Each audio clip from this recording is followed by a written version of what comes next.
Hello friends, आज का question देखते हैं। When N2 goes to N2 plus then NN bond distance हमें बताना है क्या होता है, इंक्रीज होगा या डिक्रीज होगा। And when O2 goes to O2 plus then OO bond distance पे क्या असर पड़ेगा, इंक्रीज होगा डिक्रीज होगा। तो सबसे पहले देख लेते हैं कुछ जो हमारे काम की चीज़ें हैं। यदि N2 की बात की जाए तो हम जानते हैं कि N2 क्या होता है, N ट्रिपल बॉन्ड N। तो यहाँ पे बॉन्ड ऑर्डर कितना होता है, बॉन्ड ऑर्डर देखा जाए तो ये कितना होगा, यहाँ 3 होगा।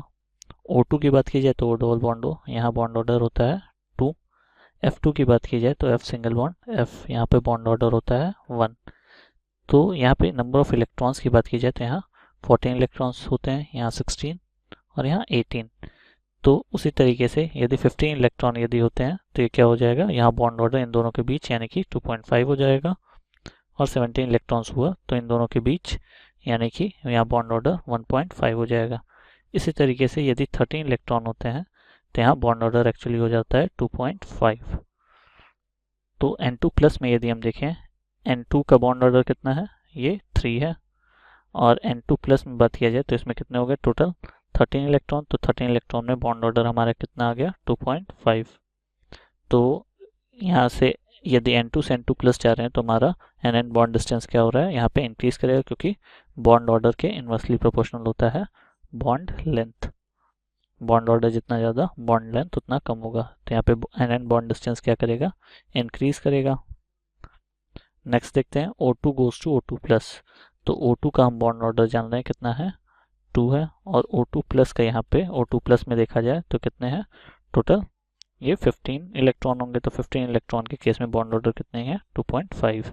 तो 2.5 बॉन्ड ऑर्डर है, मतलब यहाँ पे बॉन्ड ऑर्डर 2.5 हुआ तो यहाँ पे बॉन्ड लेंथ जो होगा वो क्या करेगा, डिक्रीज कर जाएगा। तो हमारा आंसर क्या होगा, वो बॉन्ड डिस्टेंस डिक्रीजेस। इसको वैसे मॉलिक्यूलर ऑर्बिटल थ्योरी से भी पूरा किया जा सकता है पर वो काफ़ी लेंदी प्रोसेस होगा। इस तरीके से ये एक स्मॉल ट्रिक है जिसके हेल्प से इस तरीके के क्वेश्चन बहुत आसानी से सॉल्व किए जा सकते हैं। इधर यदि 12 इलेक्ट्रॉन पे हम जाएंगे तो 12 इलेक्ट्रॉन में 0.5 फिर बॉन्ड ऑर्डर कम हो जाएगा और यहाँ पे बॉन्ड ऑर्डर 2 हो जाता है। बस यहाँ से मतलब 12 से लेकर 18 इलेक्ट्रॉन तक के लिए ये काफ़ी आसान ट्रिक है। Thank you. The question is the two types of bonds present in diborane are covalent and so basically the bonds that are present in diborane is basically covalent and banana bond. Okay, so let us discuss the structure of diborane. So we have two boron. Okay, two hydrogen are linked like this. Two hydrogen are there this and two hydrogens are in between the two boron like this. Okay, these two terminal hydrogens are linked to the boron by covalent bond, single covalent bond, but the central hydrogens they are linked basically to the two boron by the bond known as the banana bonding like this. Okay, so basically this is our banana bonding.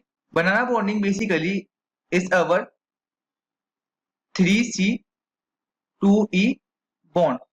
3C meaning that we are having three centers or three atoms, two boron and one hydrogen and two electron because in this bond basically we are having two electrons. Okay, so it is the 3C and 2E bond and this is our covalent bond. Single covalent bond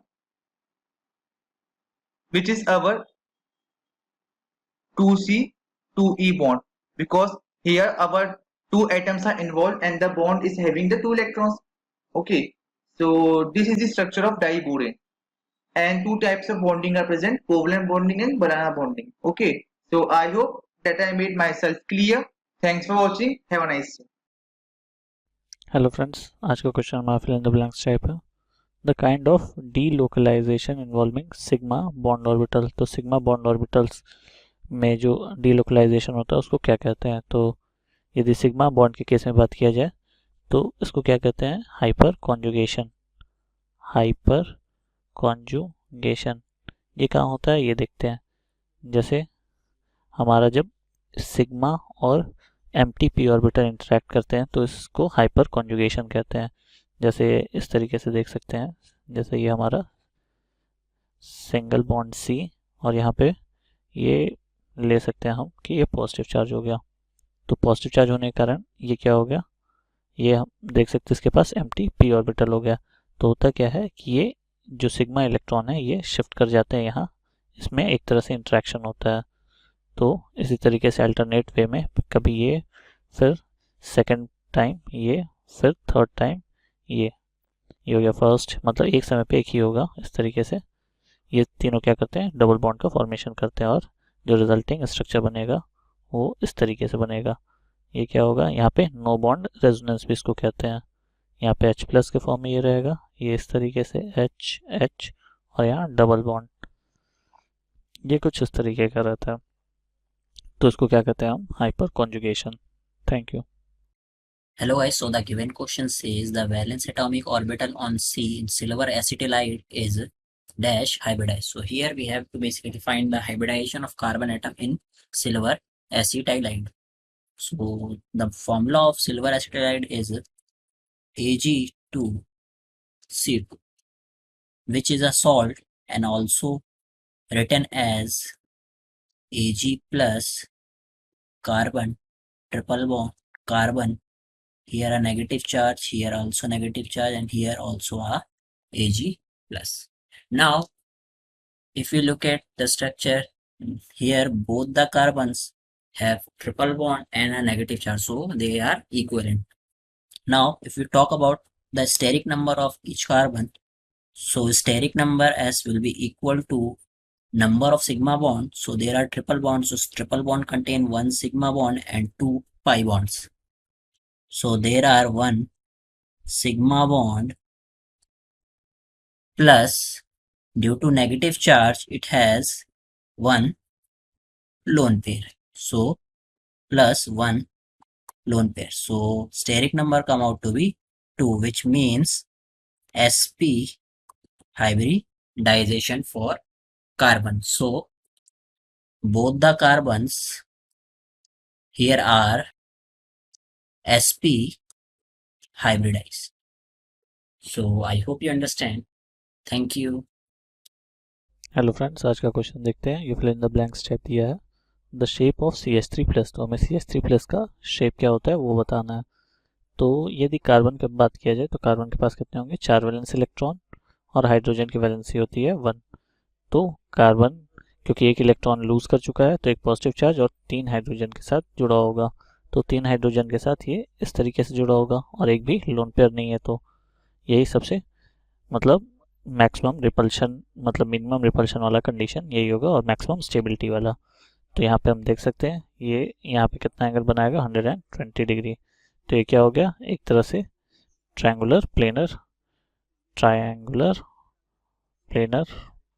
और यहाँ पे hybridisation यदि हम देखना चाहें, क्योंकि 3 sigma bond है, तो 3 सिग्मा बॉन्ड के कारण ये क्या हो जाएगा, हाइब्रिडाइजेशन sp2। तो आंसर क्या होगा, the shape of CH3+ is, यहाँ पे होगा ट्रायंगुलर, ट्रायंगुलर और प्लेनर, क्योंकि ये तीनों बॉन्ड एक प्लेन में ही होते हैं। तो ये हमारा आंसर होगा। Thank you. Hello everyone, let's start the question. The question says that pair of molecules which form strongest intermolecular hydrogen bond is SiH4 and SiF4, or acetone and CHCl3, or formic acid and acetic acid. So we have to find out the correct pair out of the following which form strongest intermolecular hydrogen bond here. Now the pair of molecule which forms strongest intermolecular hydrogen bond is actually formic acid and acetic acid, right? So firstly I'll write down the formula of formic acid and acetic acid. So HC double bond OH is formic acid, and CH3COOH is your acetic acid, and both these form the strongest intermolecular hydrogen bonding. Now firstly you should know what is a hydrogen bond. It is nothing but an electrostatic attraction between the polar molecules which occur when hydrogen atom is bound to a highly electronegative atom such as oxygen, fluorine or nitrogen, right? So it experiences attraction to the nearby higher electronegative element. So if you look here also, HCOH and acetic acid have intermolecular hydrogen bonding taking place. So you can draw it has HC double bond OH, right? And this H here, we have C double bond